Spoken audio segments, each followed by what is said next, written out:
Another gift of Allah Azza wa Jalla to the Messenger is the Quran. We say the Quran is the final miracle to the Messenger sallallahu alaihi wasallam. Was Musa alayhi salam given a miracle? Was Isa alayhi salam given a miracle? Was Salih alayhi salam given? They were given miracles too. So what's so great and abundant about the Quran?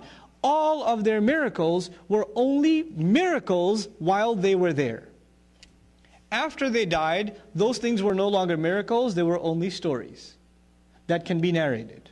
In other words, somebody who saw Musa alayhi salam turn the staff into a snake can one day tell their child, you know what I saw with my own eyes? And then that child will say, you know what your grandfather told me? And they can pass it down, but the first one saw a miracle, the rest of them heard what? A story. And a story isn't a miracle, it's a story. You can believe it and you can also what? Disbelieve it. But a miracle is something, it's in your face. The Messenger's is the only miracle, sallallahu alaihi wasallam, that lives on and is as convincing as it was when it was revealed. The miracle lives on. The proof that the Quran is the word of Allah, the arguments of the Quran, the hujjah of the Quran is as valid today as it was then because all the other messengers were given miracles for the eyes to see. But this messenger, predominantly, he was given a miracle for the ears to hear, and we still have ears making hear the same exact message.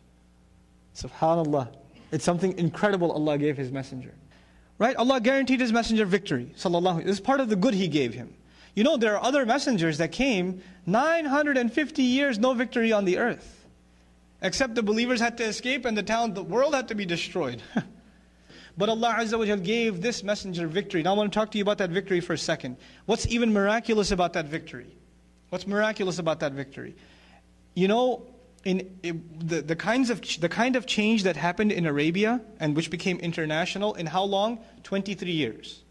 The Prophet's life is 63 years, sallallahu alaihi wasallam. But his life as a messenger is 23 years. So whatever change we're talking about that happened in the Arab world happened in how long? 23 years. 23 years.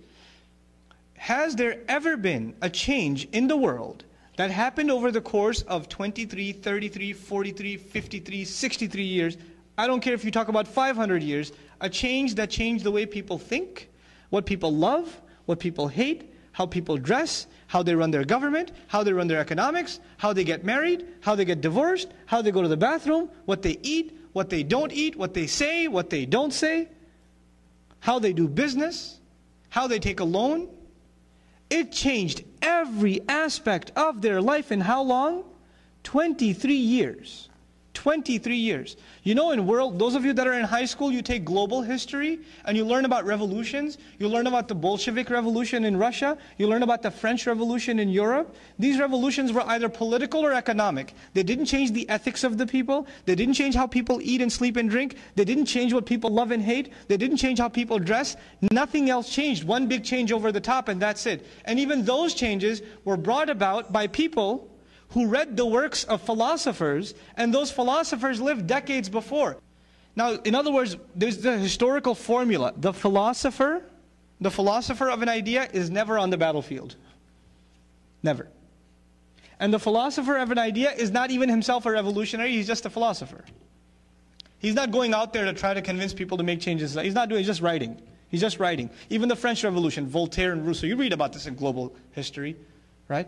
These writers never saw the revolution. It was like almost a century before the revolution ever happened. In the case of Muhammad sallallahu alaihi wasallam, who is delivering the message and who's on the battlefield?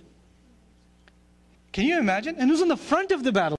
Who's delivering the message and who's being boycotted and being forced to live in a cave? Who's being expelled from his house? He's not just standing behind some podium and telling the people to march forward. He's the first to march forward when there's nobody standing behind him. Sallallahu alaihi wasallam. This has never happened in history, ever. Ask your political science professor, ask your history professor. So Allah gave His messenger victory like no other. Like a book like no other and a victory like no other. Sallallahu alaihi wasallam.